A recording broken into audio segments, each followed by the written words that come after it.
नमस्कार, मैं हूँ अनामिका मराठे, न्यूमरोलॉजिस्ट, वास्तु कंसल्टेंट और हिप्नोथेरेपिस्ट। आज हम बात करेंगे उपाय के बारे में। जिनको भी शादी में दिक्कत हो रही है, शादी जल्दी नहीं हो रही है, जो प्रपोजल आते हैं वो कैंसिल हो रहे हैं, या फिर फिक्स हो गया है कैंसिल हो जाता है, तो इसलिए आज आपको एक उपाय बता रही हूँ। जो उपाय ज़्यादा तो लड़कियाँ करती हैं और लड़के भी करते हैं। तो वो उपाय ये है, रुक्मिणी स्वयंवर का जो ग्रंथ है उसका पारायण करना है। इसमें 18 अध्याय होते हैं। आप ये पारायण 9 दिन में भी कंप्लीट कर सकते हैं या तो फिर 18 दिन में भी कंप्लीट कर सकते हैं। तो ये पारायण करने से पहले आपको क्या करना है, आपको जो चीज़ें लगने वाली है वो मैं बताती हूँ। आपको इसके लिए ताम्हन लगने वाला है। ताम्हन यानी कि तांबे की प्लेट, वो एक लगेगी आपको, जिसे हम ताम्हन कहते हैं। पंचपात्र लगेगा, जिसे हम ग्लास बोलते हैं, तो वो तांबे का होता है, उसे हम पंचपात्र बोलते हैं। उसके बाद आपको आचमनी लगेगा, जो तांबे का चम्मच होता है उसे आचमनी कहते हैं। पानी और अक्षत, ये चीज़ें लगेंगी संकल्प करने के लिए। और आपको एक्चुअली पारायण जब करना है तो उस वक्त आपको चौरंग लगेगा, एक नया कपड़ा लगेगा, लक्ष्मी नारायण का फोटो या फिर श्री कृष्ण भगवान का फोटो लगेगा, फूल लगेंगे, गुलाब के फूल, सफ़ेद फूल लगेंगे, दिया, अगरबत्ती, धूप, ये चीज़ें आपको लगेंगी।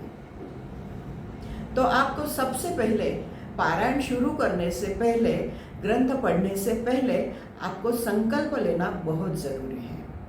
तो संकल्प किस तरह से लिया जाएगा?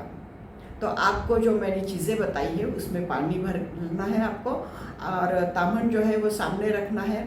और आपको क्या करना है, आचमनी जो है यानी कि जो तांबे का चम्मच है उससे आपको पानी लेना है और आपके हाथ में डालना है। और हाथ में जब आप डालोगे तो उस वक्त आपको बोलना है ओम केशवाय नमः, और उसे आपको आचमनी करना है।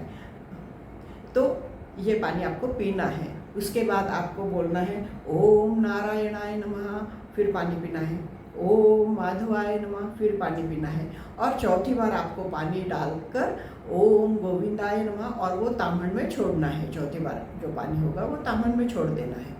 उसके बाद आपको अक्षत जो है वो लेने हैं, और अक्षत लेकर आपकी जो मनोकामना है उसे आपको श्री कृष्ण भगवान के सामने या लक्ष्मी नारायण के सामने बोलनी है। आपकी जो मनोकामना है कि मेरी शादी जल्द से जल्द हो, मुझे अनुरूप जीवन साथी मिले और मेरा गृहस्थ जीवन सुखी हो, यही मेरी इच्छा है, मनोकामना है। और ये जो इसके लिए मैं ये पारायण करने वाली हूँ, ये आप मुझसे करवा लीजिए। इस तरह से आपको इच्छा बोलते हुए उस अक्षत में पानी डालना है और वो ताम्हन में छोड़ना है। तो इस तरह से ये संकल्प लिया जाता है। तो ये संकल्प बहुत ज़रूरी है, और ये संकल्प होने के बाद फिर आप अध्याय पढ़ना शुरू कर सकते हैं।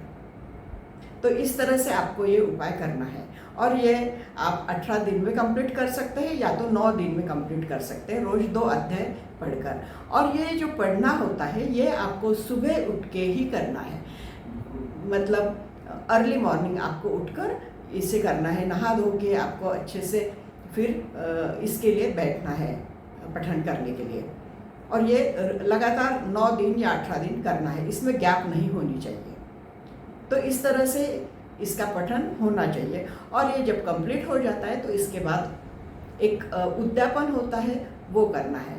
उसके लिए आप पूजा पाठ करके मीठी खीर बना सकते हैं प्रसाद में, और उसका उद्यापन कर सकते हैं, नैवेद्य दिखा के उसका उद्यापन कर सकते हैं। बाद में आपको ब्राह्मण को कुछ दक्षिणा या उसके साथ कुछ दान देना है, और उनको बोलना है कि मैंने ये पारायण किया है और उस वजह से मैं आपको ये उस हेतु मैं आपको दान दे रही हूँ, मेरा जो पारायण करने का उद्देश्य है वो सफल होना चाहिए, ऐसे उनको बताइए और उनसे आशीर्वाद लीजिए।